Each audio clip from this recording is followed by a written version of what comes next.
बिस्मिल्लाहिर्रहमानिर्रहीम। अस्सलाम वालेकुम। मैं हूँ आबिद, यूर केमिस्ट्री टीचर। बेटा, इस चैप्टर नंबर 21 का, बायोकेमिस्ट्री का, सेकेंड ईयर केमिस्ट्री का, आज हम नया टॉपिक पढ़ने जा रहे हैं, एंजाइम। एंजाइम के बारे में आप लोग फर्स्ट ईयर में भी पढ़ चुके हैं। अब सेकेंड ईयर में बायोकेमिस्ट्री के चैप्टर में बहुत डिटेल से हैं। इसी तरह फर्स्ट ईयर के बायोलॉजी के बुक में भी एंजाइम के बारे में आप लोगों ने काफ़ी कुछ पढ़ा होगा। 9th-10th में भी आप लोगों ने पढ़ा होगा। तो अब हम अपने प्रीवियस नॉलेज को रिकॉल करते हैं।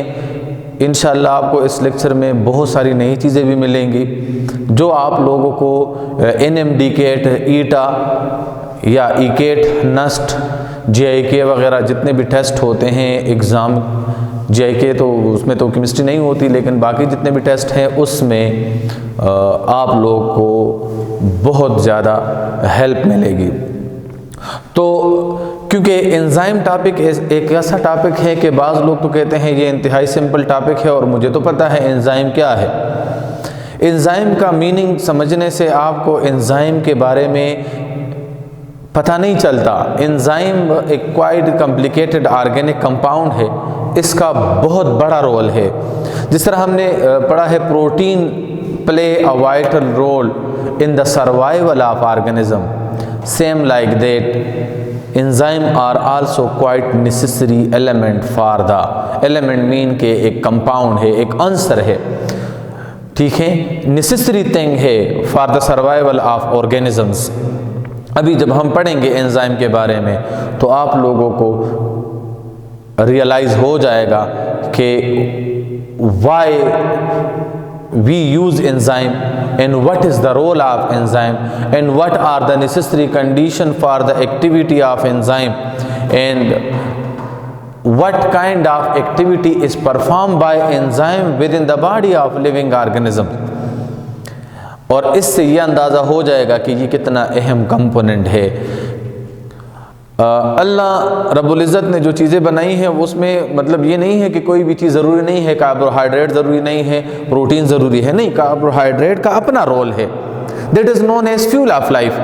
कार्बोहाइड्रेट्स नहीं है तो एनर्जी नहीं मिलेगी। प्रोटीन का अपना रोल है।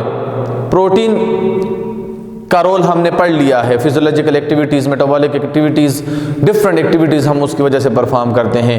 अब अमीनो एसिड का अपना रोल है, इसी तरह एंजाइम का अपना रोल है। एंजाइम की कंपोजिशन इस लेक्चर में सेकेंड ईयर केमिस्ट्री का चैप्टर नंबर 21 बायोकेमिस्ट्री में से टॉपिक जो हम पढ़ने जा रहे हैं वो है एंजाइम। एंजाइम के इस लेक्चर में, आज के लेक्चर में हम इंट्रोडक्शन टू एंजाइम पढ़ेंगे, एक्टिविटी ऑफ एंजाइम पढ़ेंगे, जनरल बातें करेंगे एंजाइम से रिलेटेड, और फिर इसके बाद हम इसके डिटेल में जाएंगे कि what are the factor that affect enzyme, what are different types of enzyme, under which condition an enzyme can work easily, and what are the necessary parameter for the judgment of enzyme or activity of enzyme।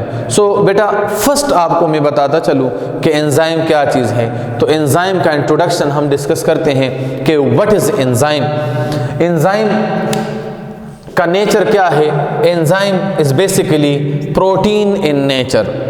अब ये तो सब कहते हैं कि enzyme are protein in nature, enzyme are protein in nature, enzyme are protein in nature. क्या तमाम enzyme protein in nature है? Is all the enzyme are protein in nature? No. Enzyme are मतलब इसका नेचर 90 to 95%। एंजाइम में protein की percentage कितनी है?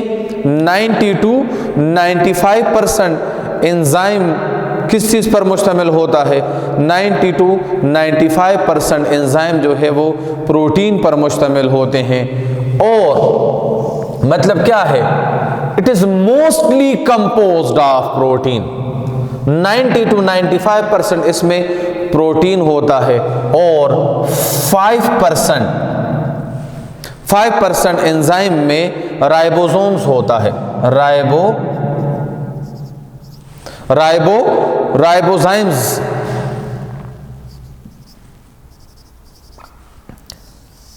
5% enzyme की 100% कंपोजिशन अगर हम देख लें, so out of 100% 90 to 95% enzyme protein से मिलकर बनता है और 5% एंजाइम किस चीज से मिलकर बनता है, that is RNA, ribo nucleic acid, ribose nucleic acid, ये 5% एंजाइम इस पर मुश्तमिल होता है। Now what is the role of enzyme?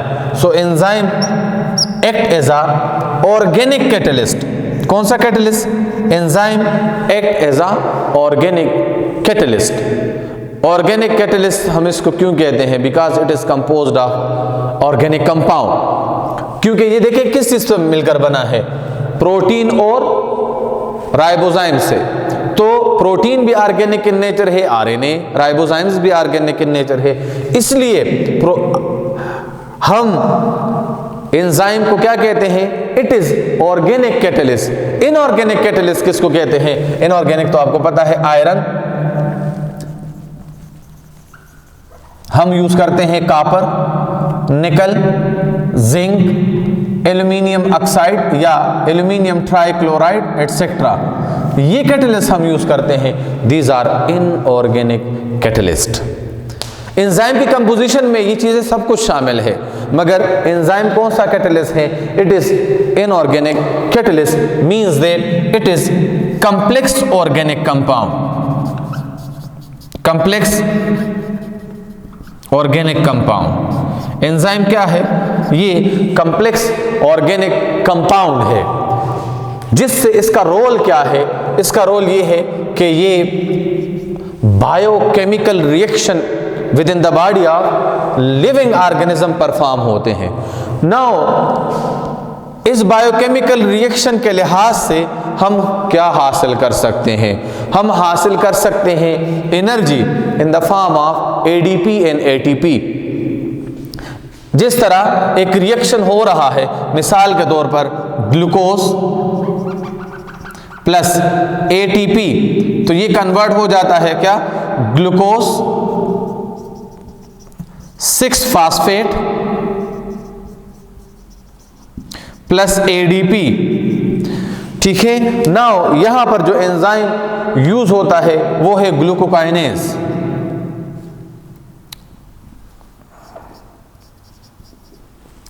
Glucokinase,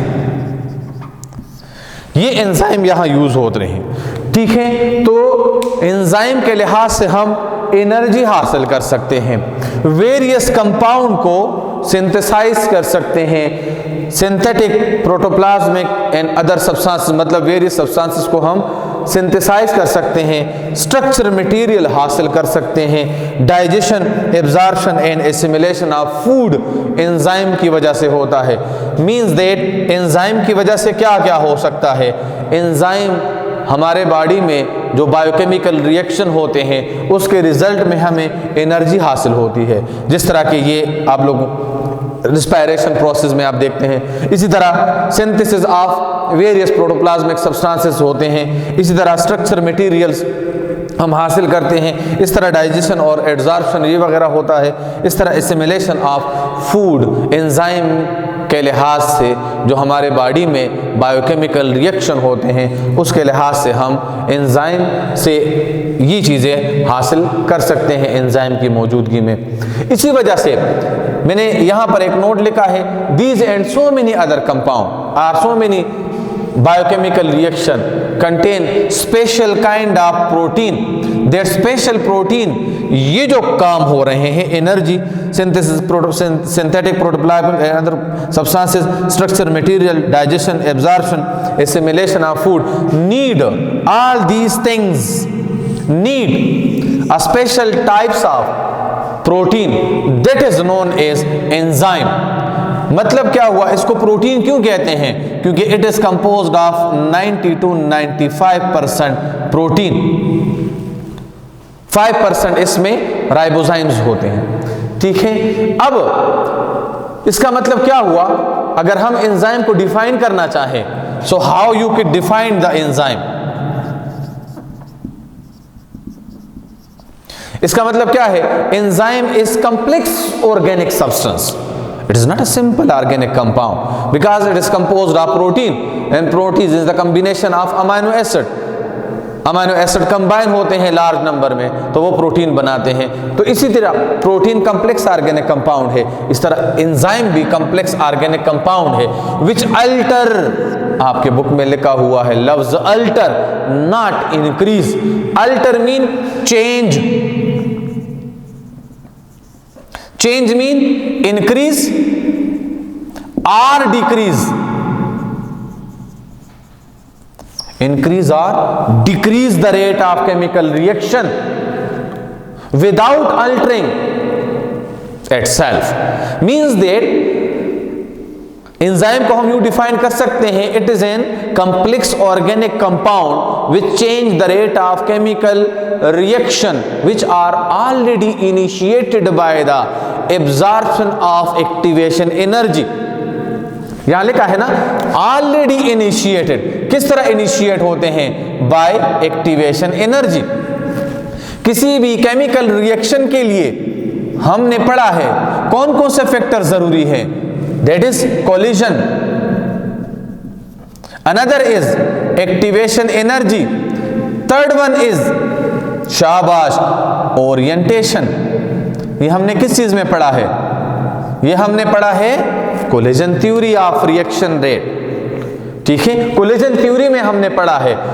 तो मॉलिक्यूल, इसका देखिए इन्होंने complex organic substance which alter the rate of chemical reaction which is already initiated biochemical reaction without itself alter. मतलब क्या है कि कैटलिस्ट वो सब्सटेंस है कि जो यहां पर ये तमाम चीजें होंगी, कोलिजन भी होगा, एक्टिवेशन एनर्जी भी होगी, ओरिएंटेशन भी होगी।